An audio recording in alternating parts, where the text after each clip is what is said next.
ഇത് ഇത്രയും വലിയ പ്രശ്നമാവുന്നൊന്നും എനിക്കറിയില്ലായിരുന്നു.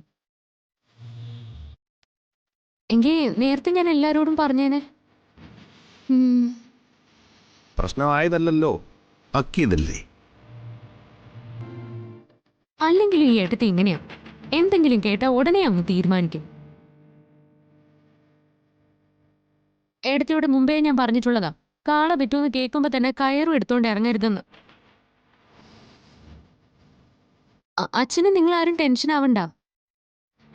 നാളെ ഞാൻ പോയി എല്ലാ ബ്രാഞ്ചിലേക്കും പൈസ ട്രാൻസ്ഫർ ചെയ്തോളാം. ഇപ്പോഴാ ശ്വാസം നേരെ വീണത്. അത് അനൂപിനെ സംശയിച്ചിട്ടല്ല, എന്തു പറ്റിയെന്ന് അറിയാത്തതുകൊണ്ട്.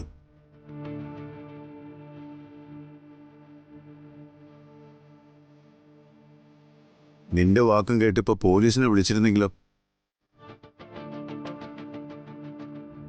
അർച്ചനമോള് പറഞ്ഞതേ എനിക്കും പറയാനുള്ളൂ. എന്തെങ്കിലും കേട്ട ഉടനെ നിന്റെ ഊഹങ്ങളാണ് ശരിയെന്നും അത് സ്ഥാപിക്കാനും ശ്രമിച്ച് മറ്റുള്ളവരെ കൂടി തെറ്റിദ്ധരിപ്പിക്കരുത്. പറഞ്ഞേക്കാം.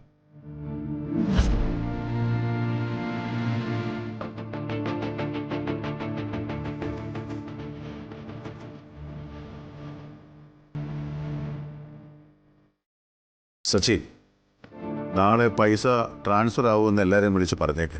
ആ ശരി അച്ഛാ.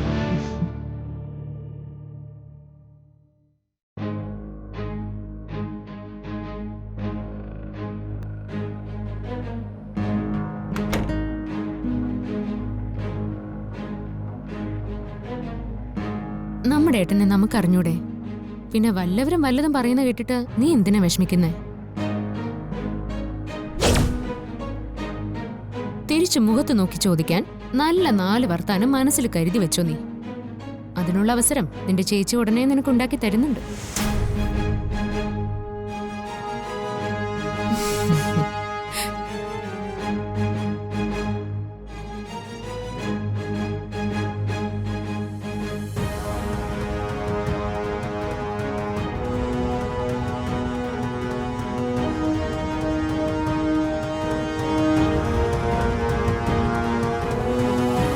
ഹലോ, പറയണം മാഡം. ഇന്ന് ഞാൻ പറഞ്ഞ കാര്യങ്ങളൊക്കെ ശരിക്കും നടന്നായിരുന്നോ? അയാളുടെ കയ്യിൽ നിന്ന് പണം അടങ്ങിയ പെട്ടി നിങ്ങൾ എടുത്തില്ലേ? അതോ എന്തെങ്കിലും ഫോൾട്ട് വന്നായിരുന്നോ? മാഡം പറഞ്ഞതുപോലെ ഒക്കെ ചെയ്തിട്ടുണ്ട്.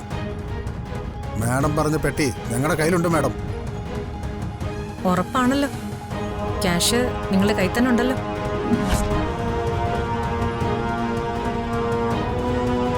ഉറപ്പായും ഉണ്ട് മാഡം. മാഡം ഇപ്പൊ വന്നാ ഇപ്പൊ തന്നെ എടുത്തു തന്നേക്കാം. വേണ്ട, അത് നിങ്ങൾ തന്നെ സൂക്ഷിച്ചാൽ മതി. ഞാൻ പറയാം, അപ്പൊ കൊണ്ടുവന്നാൽ മതി.